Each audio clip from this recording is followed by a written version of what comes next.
Hey, my name is Shola Thompson. I'm a movie producer, movie director, also a former radio personality. Maybe not former, I might still go back to radio, but all that. And this is an exciting experience for me.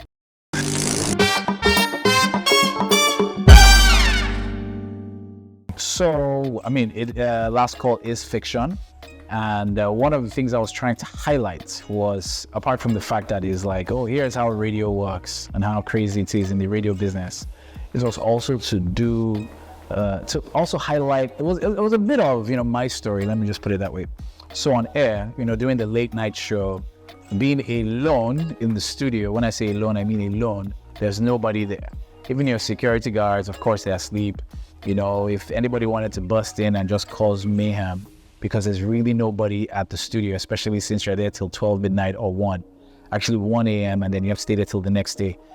You find out just how airy it is, and at the same time also you find out that if it becomes scarier. For example, I used to do this show called The True Confessions, and what I did was I got somebody to confess. I got people to call and just confess, things they've done just to get it off their chest. And let me just say, after 2 weeks, I had to stop that show because there was a confession that shook my world. It was a guy who called and said, "Hey, Shola," and then he made a confession, and obviously I was dumbfounded.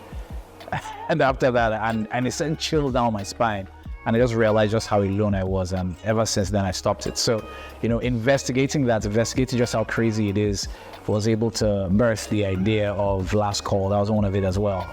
And then also just an opportunity to just find a way to tell a story or tell a lot and clump it into one small space, while also making sure that whoever's watching is entertained as well. So yeah. So for the cast members, for the guys that were selected to appear in this film, obviously with Zainab Balogun, that was an easy choice for me, because with Zainab used to be a TV presenter, and I'm very, very sure she would have done very well with radio as well. And she's pretty, and if you realize for a small chunk of this movie, you see just maybe her character right in front of your face. So you needed somebody who had all that, had a good command of her English, and at the same time had that spunk. So she was able to bring that. Then for Shola Ajayi, basically just his texture, his facial structure, and just his command of, he understands the arts. You can see the way he pulls this off as well. It was great, just like with Zainab. Zainab is an amazing actress.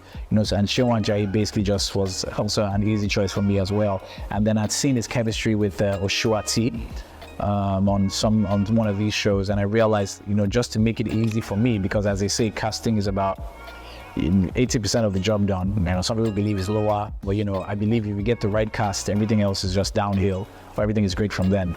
So that was easy for me. Then of course, Ayo Myra essay, what I needed was somebody who basically could switch just her personality, or rather just her expression, from somebody just enjoying the party to somebody who basically has to use her facial expressions to tell a story without saying much, and she pulled that off, as you know. Obi Maduegbuna he's a trained actor, right? And I feel he should be getting, I don't think the roles he's been getting have tested him as much as they should. You guys should look out for that guy. He's done some movies, but I even think for him, he's still not trying to figure out what to do, but his potential is heavy, just like with a lot of the other characters and cast members that I've mentioned as well. And then, there's Bimbo Sheen, she's great. Bimbo Sheen is just awesome. You can give, I was looking for people who you can give very little instructions, and then they just roll with it, and that's exactly what we got with this movie. Little instruction, and there's your Nene as well, who obviously with her role, even though it might seem like it was not exactly a lot. And then of course we have your antagonist, the lady the mystery caller. Don't let me just say too much on that one. She was spot on. I just said, hey, this is who I need. I saw her in the movie, and I said, this person will be perfect. So with putting this together, because I've been trying to pitch this since 2016. It was first of all called Livewire at a point, and then even the original, the first draft was supposed to be a guy, on the phone as the, so like it had morphed into different versions. So I'd taken a lot of time to just think about it. But you see, one of the things, what drives you eventually is in trying to make sure that there's a message that gets across, but without being too preachy. And at the same time, also understanding that for us as viewers, there's a lot that we want, but because we think we can't get it, we just give in to whatever is out there. Like with the cinemas now, a lot of us believe, a lot of people go to the cinemas right now, not understanding how they're supposed to engage cinema, thinking cinema is all, okay, well, Nigerian cinema is not, it should not be taken too serious. It's like popcorn, or rather cotton candy. Enjoy it, and then while you're there, enjoy it and leave it alone. No, they believe that's what it's supposed to be, but there's so much you can get from cinema.